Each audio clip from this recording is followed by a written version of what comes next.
ছিয়াশির বিশ্বকাপ ছিল এই আসরে নেদারল্যান্ডসের প্রথম পা রাখা নতুন দল, কিন্তু ফুটবল ছিল চোখ ধাঁধানো।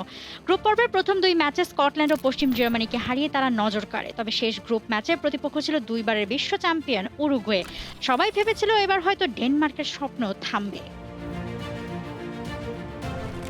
কিন্তু যা ঘটল তা বিশ্বকাপ ইতিহাসের অন্যতম বড় চমক। যদিও ম্যাচের শুরুতেই পেনাল্টি থেকে হোর্হে সারালিগুই গোল করে উরুগুয়েকে 1-0 ব্যবধানে এগিয়ে দেন, কিন্তু এরপর যেন মাঠে নেমে আসে এক ভিন্ন ডেনমার্ক।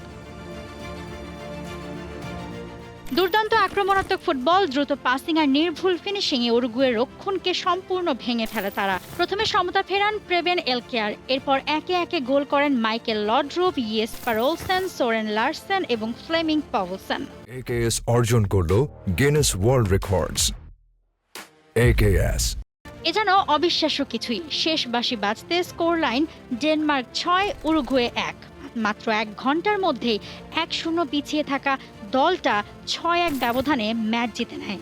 বিশ্বকাপে দুইবারের চ্যাম্পিয়নের বিপক্ষে এমন বিধ্বংসী প্রত্যাবর্তন তখন ছিল অবিশ্বাস্য।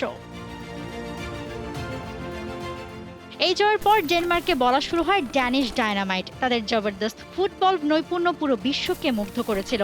অনেক ফুটবল বিশ্লেষক আজও 1986 সালের ডেনমার্ককে বিশ্বকাপ ইতিহাসের সবচেয়ে আকর্ষণীয় দলগুলোর একটি বলে মনে করেন। মৌসুমী আলম, টি স্পোর্টস।